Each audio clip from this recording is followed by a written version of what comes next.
Hello అండి. అందరికీ నమస్తే. ఈరోజు వీడియోలో నేను రసగుల్లాని ప్రిపేర్ చేస్తున్నాను. చాలా ఈజీగా చేయవచ్చు. చిన్నప్పుడు మనమందరం చాలా ఇష్టంగా తినేవాళ్ళం కదా! జ్యూసీగా భలే టేస్టీగా ఉంటుంది.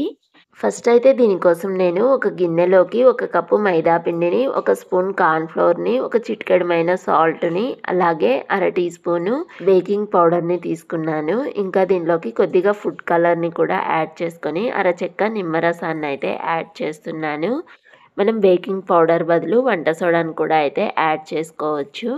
ఇలాగా అన్నిటిని యాడ్ చేసుకున్నాక ఒకసారి బాగా మిక్స్ చేసుకునేసి మనము దీనికి కొద్దిగా వాటర్‌ని అయితే యాడ్ చేసుకుంటూ సాఫ్ట్ ముద్దలాగా ప్రిపేర్ చేసుకోవాలి. ఇలా ప్రిపేర్ చేసుకున్నాక లాస్ట్‌లో అయితే ఒక స్పూను నూనెను కూడా వేసుకునేసి ఒకసారి బాగా మిక్స్ చేసుకొని మూత పెట్టి ఒక 15 నిమిషాలు అయితే పక్కన పెట్టేద్దాము. ఇంకా ఈలోపు అయితే నేను షుగర్ సిరప్ ప్రిపేర్ చేసుకోవడానికి స్టవ్ వెలిగించుకొని ప్యాన్లోకి ఒక కప్పు షుగర్‌కి 3/4 కప్పు వాటర్‌ని యాడ్ చేసుకొని దీన్నైతే కరిగిస్తున్నాను. అలాగే ఒకటి దంచుకున్న యాలుక్కాయను కూడా యాడ్ చేశాను. ఇక్కడ మనకు పాకం అయితే మరీ తీగ పాకం రాకుండా కరెక్ట్‌గా తీగ పాకం వచ్చే ముందల అయితే స్టవ్ ఆఫ్ చేసుకోవాలి. ఇంకా దీనిలోకి ఒక పావు టీ స్పూన్ నిమ్మరసాన్ని కూడా అయితే యాడ్ చేసుకొని పక్కన పెట్టేశాను. ఇంకా ఈలోపు అయితే మనము పక్కన పెట్టిన పిండి ముద్దను కూడా తీసుకునేసి ఒక 2 నిమిషాలు అయితే బాగా నీట్ చేసుకొని ప్లాట్‌ఫామ్ మీద కొద్దిగా పొడి పిండిని అయితే చల్లుకొని ఈ పిండి ముద్దను పెట్టి మనం రోల్ చేసుకోవాలి.